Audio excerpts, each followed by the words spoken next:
사랑하는 성도 여러분, 이제 2025년 한 해가 저물어가고 있습니다.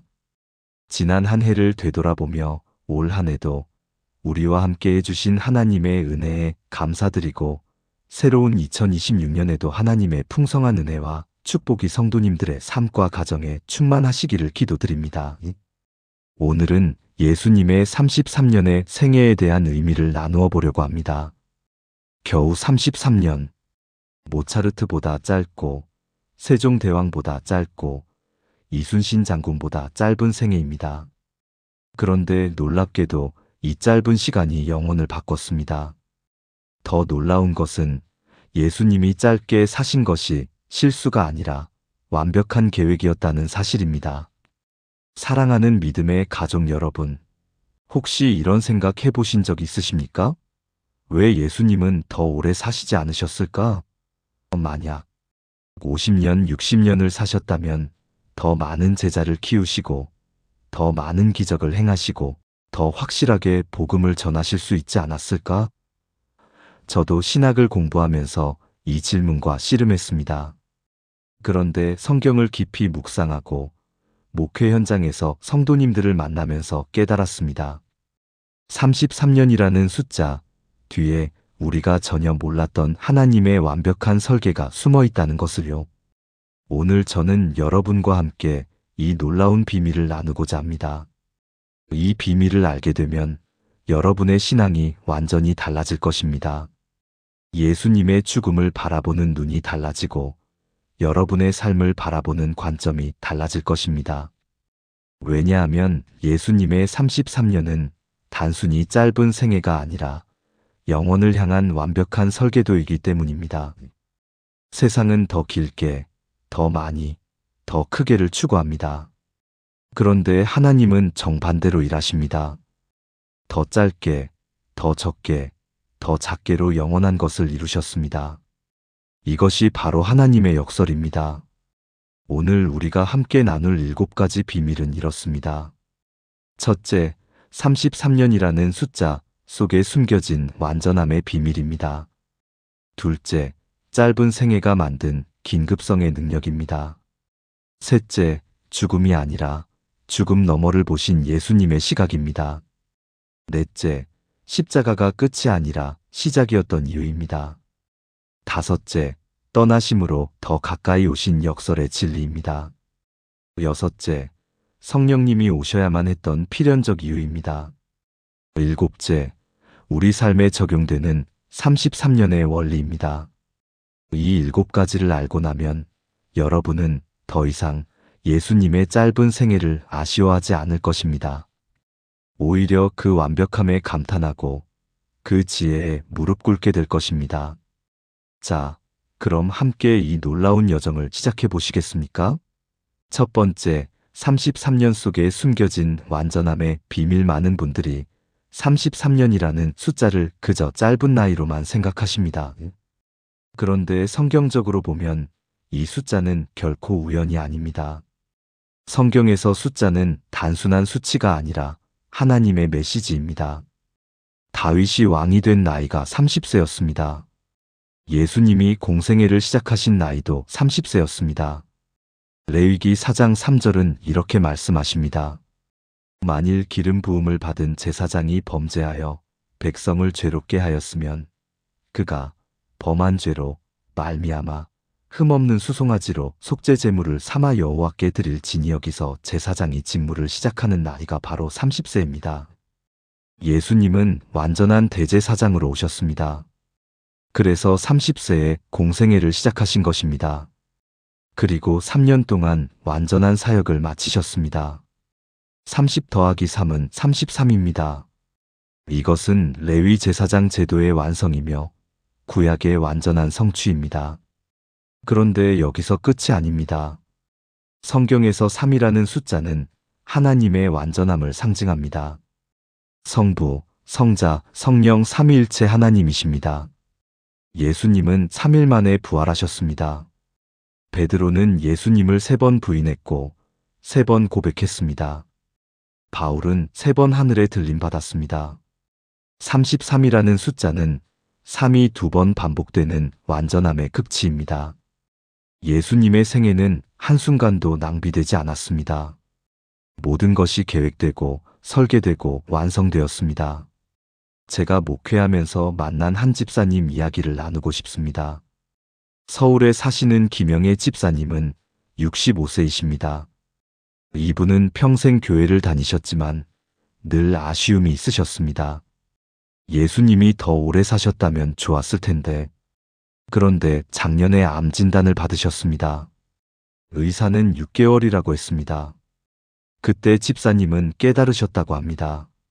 아, 중요한 건 시간의 길이가 아니라 시간의 밀도구나. 집사님은 남은 6개월을 완전히 다르게 사셨습니다. 매일 새벽 기도를 하시고 가족들에게 편지를 쓰시고 전도지를 돌리셨습니다. 그리고 놀라운 일이 일어났습니다. 6개월이 지났는데도 건강이 유지되었고 지금은 완치 판정을 받으셨습니다. 집사님은 고백하셨습니다. 목사님, 이제 알겠어요. 예수님의 33년이 왜 완벽한지. 시간의 길이가 아니라 시간의 질이 중요하다는 것을요. 사랑하는 여러분, 예수님의 33년은 단순히 짧은 것이 아닙니다. 그것은 완전함 그 자체입니다. 한순간도 낭비되지 않았고 모든 것이 계획대로 이루어졌습니다. 우리는 더 많은 시간을 원하지만 하나님은 완전한 시간을 주십니다. 요한복음 19장 30절 말씀입니다. 예수께서 신 포도주를 받으신 후에 이르시되 다 이루었다 하시고 머리를 숙이니 영혼이 떠나가시니라. 다 이루었다. 이 말씀이 바로 33년의 완전함을 증명하는 선언입니다. 더 이상 할 일이 없었습니다. 모든 것이 완성되었습니다. 구약의 모든 예언이 성취되었고 율법이 완성되었으며 구원의 길이 열렸습니다. 예수님은 34년, 35년이 필요하지 않으셨습니다. 33년이면 충분했습니다. 왜냐하면 그것이 하나님이 계획하신 완전한 시간이었기 때문입니다. 그렇다면 우리 삶은 어떻습니까?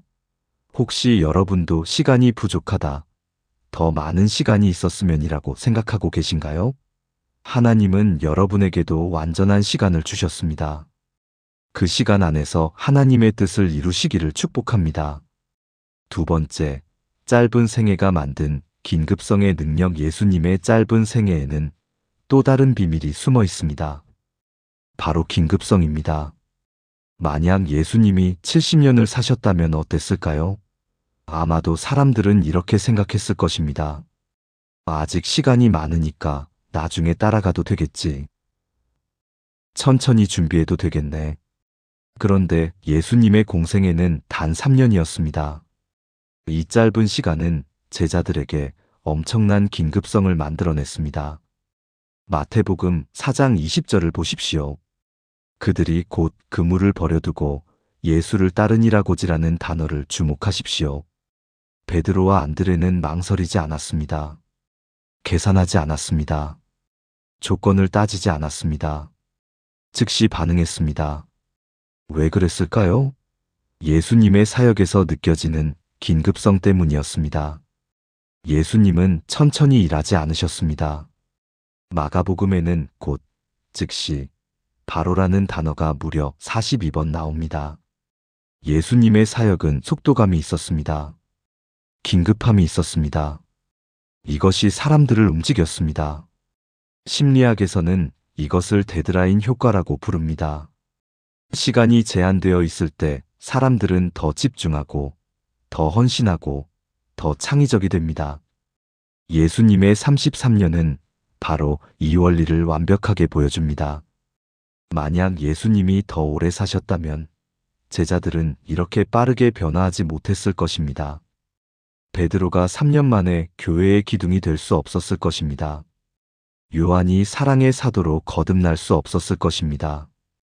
짧은 시간이 그들을 더 강하게 만들었습니다. 부산에 사시는 박순자 권사님 이야기를 나누겠습니다. 권사님은 70세이시고 평생 교회를 섬기셨습니다. 그런데 늘 내년에, 나중에, 시간라면이라는 말을 달고 사셨습니다. 전도도 나중에, 봉사도 나중에, 헌신도 나중에였습니다. 그런데 작년에 남편 되시는 분이 갑자기 돌아가셨습니다. 아무 예고 없이 아침에 일어나지 않으셨습니다. 권사님은 그때 깨달으셨다고 합니다. 아, 나중이라는 것은 없구나. 오늘이 마지막 일 수 있구나. 그 후로 권사님은 완전히 달라지셨습니다. 매주 요양원을 방문하시고 독거노인들을 찾아가시고 전도지를 돌리십니다. 오늘이라는 긴급성이 권사님을 움직인 것입니다. 히브리서 3장 13절 말씀을 보십시오. 오늘이라 일컫는 동안에 매일 피차 권면하여 너희 중에 누구든지 죄의 유혹으로 완고하게 되지 않도록 하라. 오늘입니다. 내일이 아닙니다. 언젠가가 아닙니다. 오늘입니다.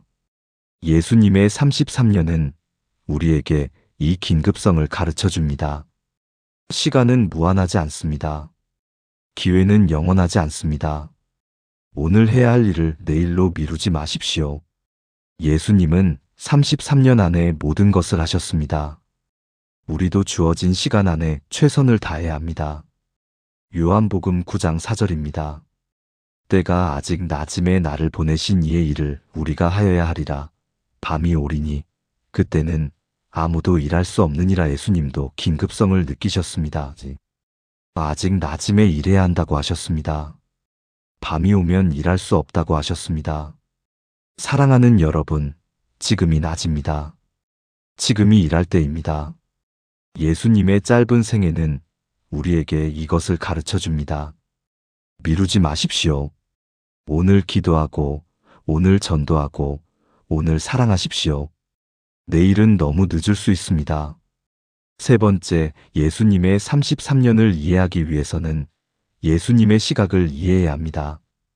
예수님은 이 땅의 생애를 끝으로 보지 않으셨습니다. 오히려 시작으로 보셨습니다. 이것이 세 번째 비밀입니다. 우리는 죽음을 끝으로 봅니다. 그래서 더 오래 살기를 원합니다. 그런데 예수님은 죽음을 문으로 보셨습니다. 영원으로 들어가는 문이었습니다. 요한복음 12장 24절 말씀입니다. 내가 진실로 진실로 너희에게 이르노니 한 알의 밀이 땅에 떨어져 죽지 아니하면 한 알 그대로 있고 죽으면 많은 열매를 맺느니라. 예수님은 당신의 죽음을 결실로 보셨습니다. 만약 죽지 않으면 한 알로 끝나지만 죽으면 많은 열매를 맺는다고 하셨습니다. 이것이 예수님의 시각이었습니다. 33년으로 끝나는 것이 아니라 33년으로 시작되는 것이었습니다.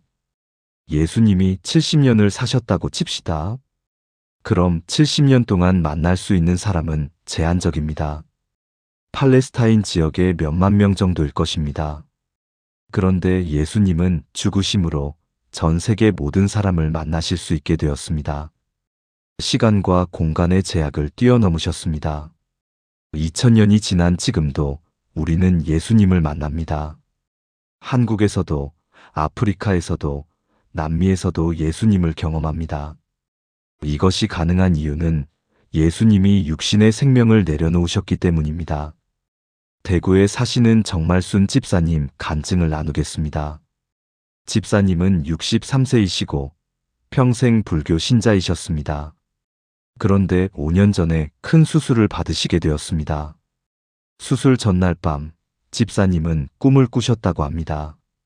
흰 옷을 입은 분이 나타나서 손을 잡아주시는 꿈이었습니다.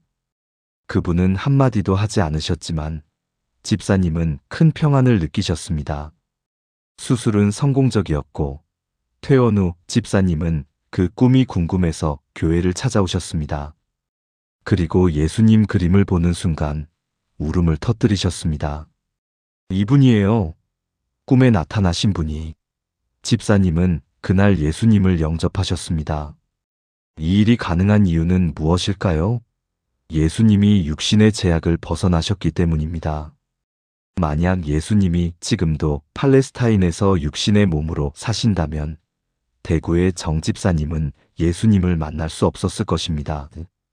그런데 예수님은 죽으심으로 모든 곳에 계실 수 있게 되셨습니다.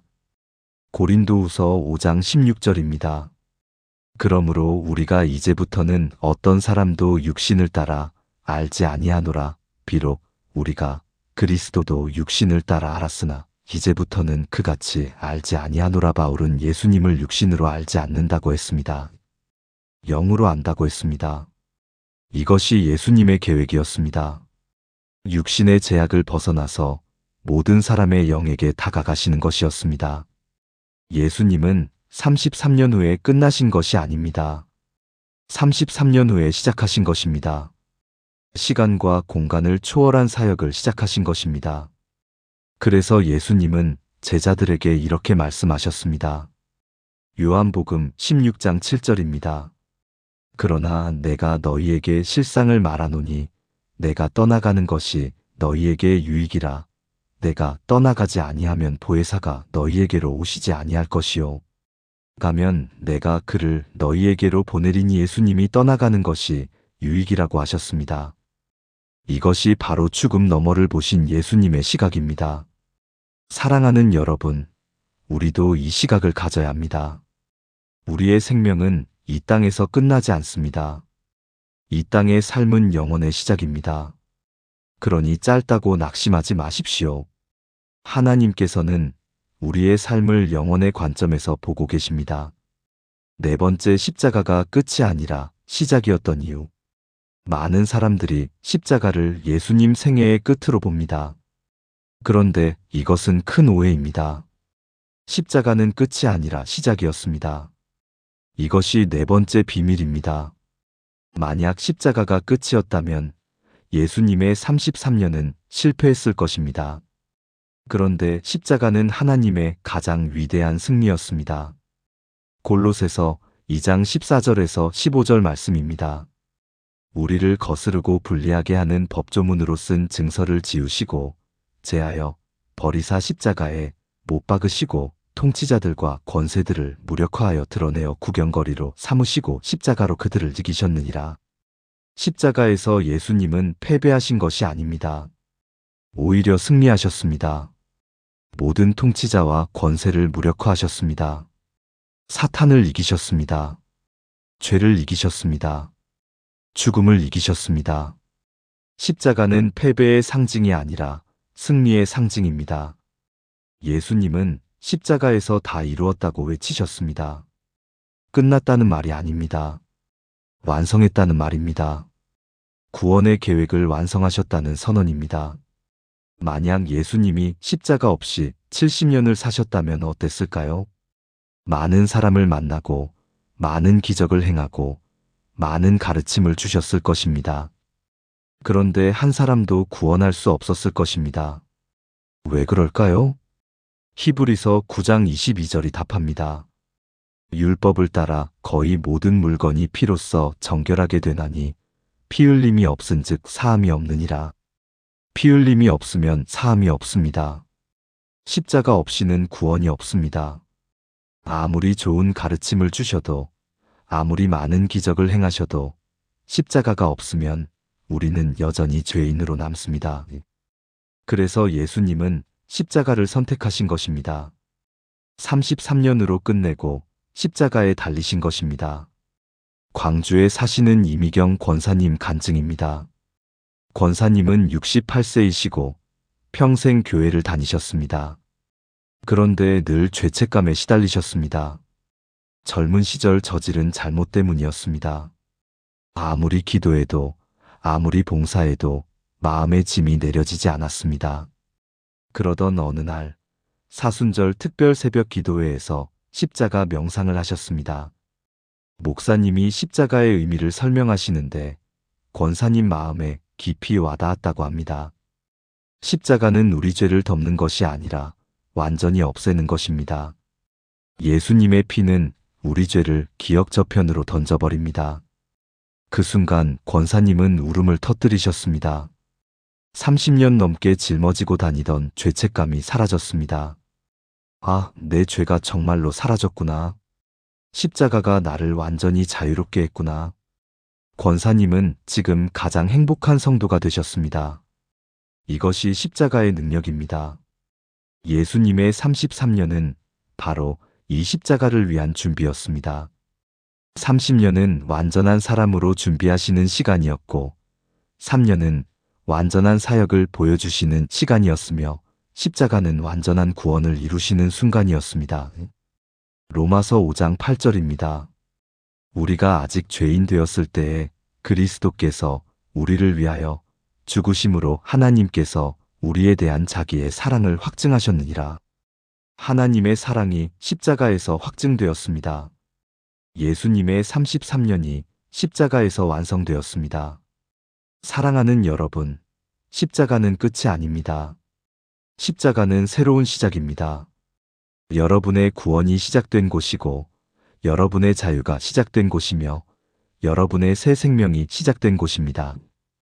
그러니 십자가를 단순히 예수님의 고난으로만 보지 마십시오. 십자가는 여러분을 향한 하나님의 가장 위대한 사랑의 표현입니다. 5번째 떠나심으로 더 가까이 오신 역설. 예수님의 33년에 숨겨진 5번째 비밀은 이것입니다. 예수님은 떠나심으로 더 가까이 오셨습니다. 이것은 우리 상식으로는 이해하기 어려운 역설입니다. 어떻게 떠나는 것이 더 가까이 오는 것일까요? 요한복음 14장 3절 말씀을 보십시오. 가서 너희를 위하여 거처를 예비하면 내가 다시 와서 너희를 내게로 영접하여 나 있는 곳에 너희도 있게 하리라. 예수님은 떠나시지만 다시 오신다고 약속하셨습니다. 그런데 더 중요한 것은 요한복음 14장 18절입니다. 내가 너희를 고아와 같이 버려두지 아니하고 너희에게로 오리라. 예수님은 제자들을 버려두지 않으신다고 하셨습니다. 육신으로는 떠나시지만 영으로 오신다고 하셨습니다. 이것이 무슨 의미일까요? 예수님이 육신으로 계셨을 때는 한 장소에만 계실 수 있었습니다. 예루살렘에 계시면 갈릴리에는 계실 수 없었습니다. 베드로와 함께 계시면 요한과는 떨어져 있어야 했습니다. 시간과 공간의 제약이 있었습니다. 그런데 예수님이 떠나신 후 성령님이 오셨습니다. 이제 예수님은 모든 곳에 계실 수 있게 되셨습니다. 예루살렘에도 로마에도 안디옥에도 고린도에도 계실 수 있게 되었습니다. 베드로와도 바울과도 요한과도 동시에 함께 하실 수 있게 되었습니다.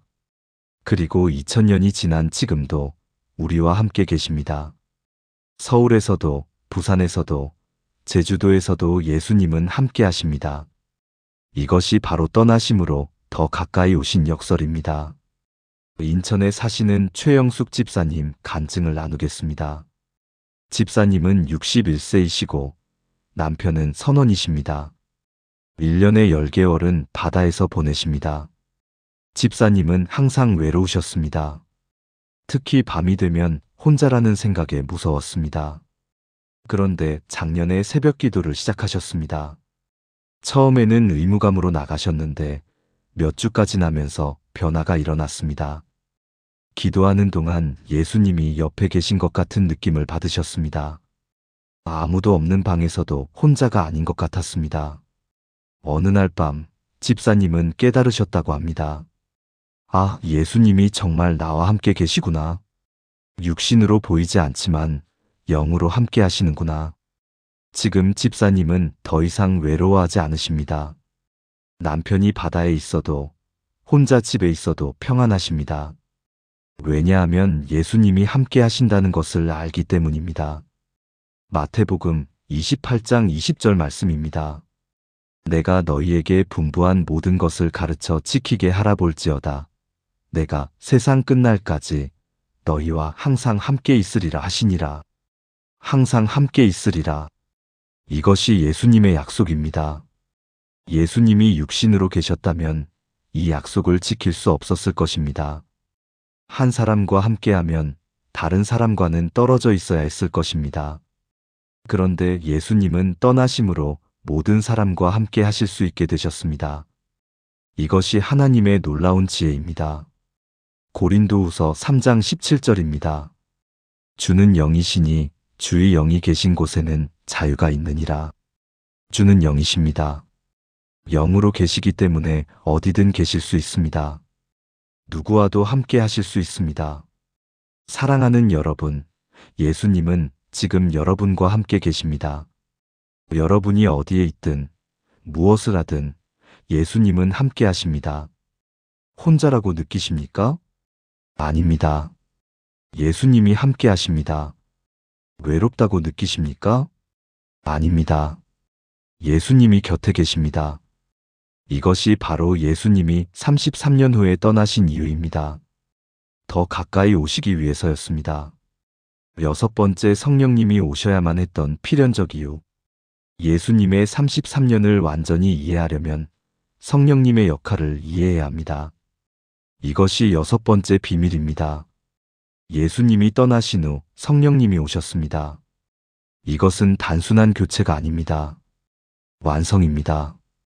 요한복음 16장 13절에서 14절 말씀입니다.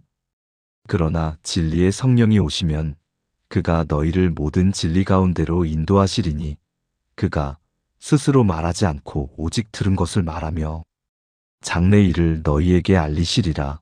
그가 내 영광을 나타내리니 내 것을 가지고 너희에게 알리시겠음이라.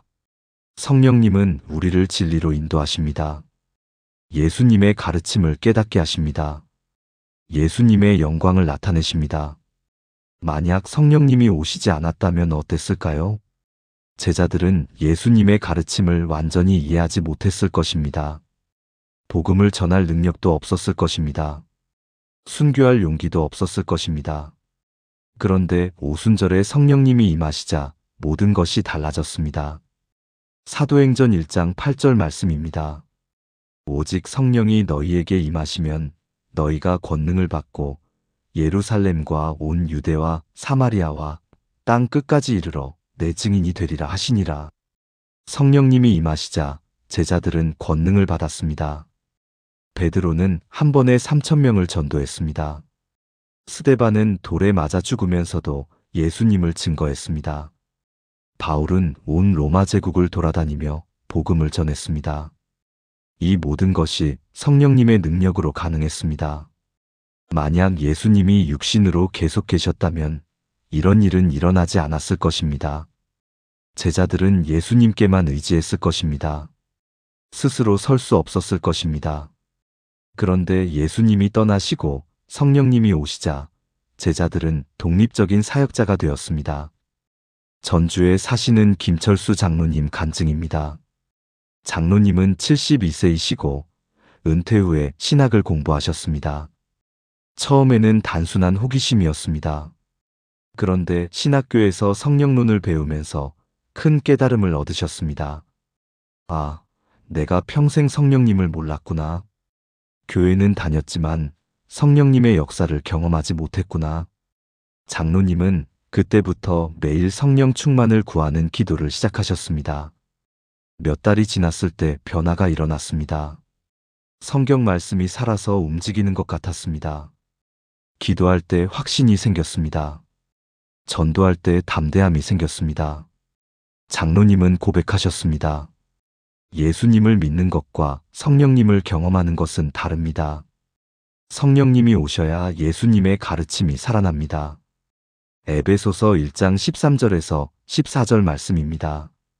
그 안에서 너희도 진리의 말씀, 곧 너희의 구원의 복음을 듣고 그 안에서 또한 믿어 약속의 성령으로 인치심을 받았으니 이는 우리 기업의 보증이시라. 그의 얻으신 것을 속량하시고 그의 영광을 찬송하게 하려 하심이라. 성령님은 우리 구원의 보증이십니다. 성령님이 우리 안에 계시면 우리는 하나님의 자녀입니다. 성령님이 우리를 인도하시면 우리는 길을 잃지 않습니다. 예수님의 33년은 성령님의 시대를 여는 준비였습니다. 예수님이 계셨던 시대는 한 사람의 시대였습니다. 그런데 성령님이 오신 후는 모든 믿는 자의 시대가 되었습니다. 요엘 2장 28절에서 29절 말씀입니다. 그 후에 내가 내 영을 만민에게 부어주리니 너희 자녀들이 장래 일을 말할 것이며 너희 늙은이는 꿈을 꾸며 너희 젊은이는 이상을 볼 것이며 그때에 내가 또 내 영을 남종과 여종에게 부어줄 것이며 성령님은 모든 사람에게 부어집니다. 남녀노소 구분 없이, 신분 구분 없이 모든 믿는 자에게 임하십니다. 이것이 예수님이 준비하신 새 시대입니다. 사랑하는 여러분, 성령님을 경험하고 계십니까? 성령님의 인도하심을 받고 계십니까? 만약 아직이라면 오늘 성령 충만을 구하십시오.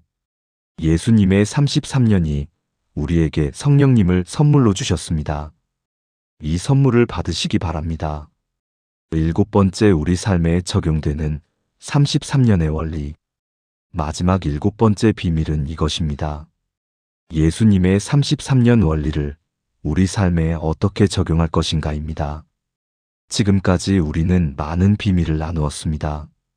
33년의 완전함, 긴급성의 능력, 죽음 너머의 시각, 십자가의 시작, 떠나심으로 가까이 오심, 성령님의 필연성을 배웠습니다.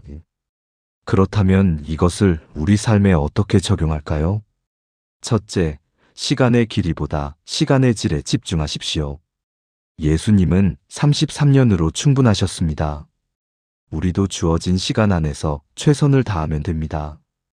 70년을 살아도 낭비하면 의미가 없지만 30년을 살아도 충실하면 영원한 가치를 남깁니다.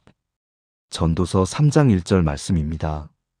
천하의 범사가 기한이 있고 모든 목적이 이를 때가 있나니 하나님께서 정하신 때가 있습니다. 그 시간 안에서 최선을 다하면 됩니다. 둘째, 오늘을 사십시오. 예수님의 긴급성을 기억하십시오. 내일로 미루지 마십시오. 오늘 사랑하고, 오늘 용서하고, 오늘 섬기십시오. 야고보서 4장 14절입니다. 내일 일을 너희가 알지 못하는도다. 너희 생명이 무엇이냐? 너희는 잠깐 보이다가 없어지는 안개니라. 우리 생명은 안개 같습니다. 잠깐 있다가 사라집니다. 그러니 오늘을 귀하게 여기십시오. 셋째, 영원의 관점으로 사십시오. 예수님은 이 땅의 생애를 끝으로 보지 않으셨습니다. 시작으로 보셨습니다. 우리도 마찬가지입니다. 이 땅의 삶은 영원을 준비하는 시간입니다. 고린도후서 4장 18절 말씀입니다. 우리가 주목하는 것은 보이는 것이 아니요 보이지 않는 것이니 보이는 것은 잠깐이요 보이지 않는 것은 영원함이니라. 보이지 않는 영원한 것에 주목하십시오. 넷째, 십자가를 붙드십시오. 예수님의 십자가가 우리의 구원입니다. 십자가를 놓치면 모든 것을 잃습니다. 십자가를 붙들면 모든 것을 얻습니다. 갈라디아서 6장 14절입니다. 그러나 내게는 우리 주 예수 그리스도의 십자가 외에 결코 자랑할 것이 없으니 그리스도로 말미암아 세상이 나를 향하여 십자가에 못 박히고 내가 또한 세상을 향하여 그러하니라. 십자가를 자랑하십시오. 십자가 외에는 자랑할 것이 없습니다. 다섯째, 성령님과 동행하십시오. 예수님이 육신으로 함께하지 않으셔도 성령님이 함께하십니다. 성령님의 인도하심을 따르십시오. 로마서 8장 14절입니다. 무릇 하나님의 영으로 인도함을 받는 사람은 곧 하나님의 아들이라. 성령님의 인도하심을 받으십시오. 창원에 사시는 박정혜 권사님 간증으로 마무리하겠습니다. 권사님은 67세이시고 작년에 남편을 잃으셨습니다. 50년을 함께 산 남편이었습니다. 권사님은 절망했습니다. 이제 어떻게 살지? 남은 인생을 어떻게 보내지? 그런데 장례식 날 목사님이 이렇게 말씀하셨습니다. 권사님, 예수님도 33년만 사셨습니다.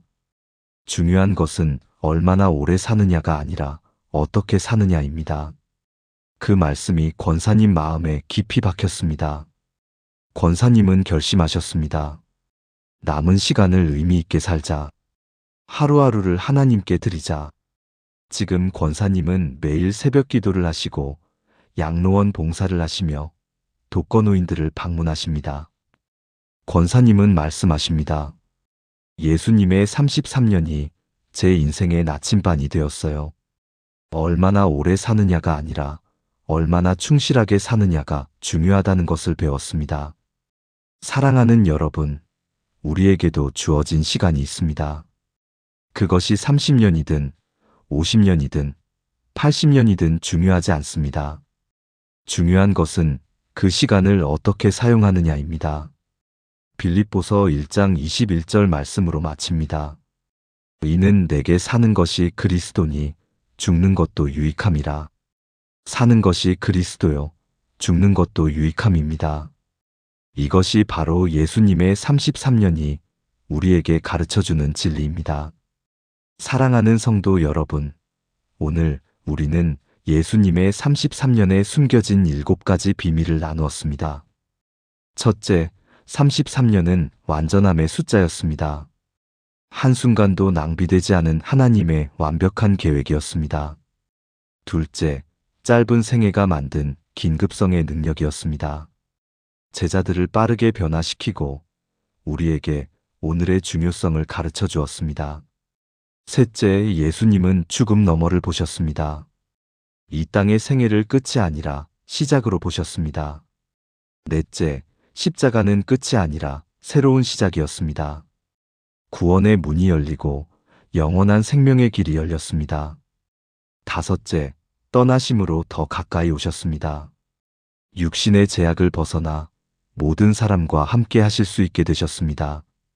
여섯째, 성령님이 오셔야만 했던 필연적 이유를 배웠습니다. 성령님이 오셔야 우리가 진리를 깨닫고 능력을 받고 담대하게 살 수 있습니다. 일곱째, 이 모든 원리를 우리 삶에 적용하는 방법을 나누었습니다. 시간의 질에 집중하고 오늘을 살고 영원의 관점으로 살고 십자가를 붙들고 성령님과 동행하는 것입니다. 여러분, 이제 예수님의 33년이 짧다고 생각하십니까? 아닙니다. 33년은 완벽했습니다. 충분했습니다. 넘쳐났습니다. 그 안에 영원이 담겨 있었고 구원이 완성되었으며 희망이 피어났습니다. 우리도 주어진 시간 안에서 최선을 다합시다. 얼마나 오래 사느냐가 아니라 얼마나 충실하게 사느냐가 중요합니다. 예수님처럼 다 이루었다고 말할 수 있는 삶을 삽시다. 오늘 이 말씀이 여러분의 마음에 깊이 새겨지기를 기도합니다. 그리고 여러분의 삶이 예수님의 33년처럼 의미 있고 가치 있고 영원한 영향을 끼치는 삶이 되기를 축복합니다. 오늘 말씀이 은혜가 되셨다면 좋아요 버튼을 눌러주시고 댓글로 여러분의 생각을 나눠주세요. 그리고 이 귀한 말씀을 더 많은 분들과 함께 나누고 싶으시다면 구독과 알림 설정도 부탁드립니다. 사랑하는 여러분, 예수님의 33년이 여러분의 삶의 빛이 되기를 기도합니다. 하나님의 은혜와 평강이 여러분과 함께 하시기를 축복합니다. 감사합니다.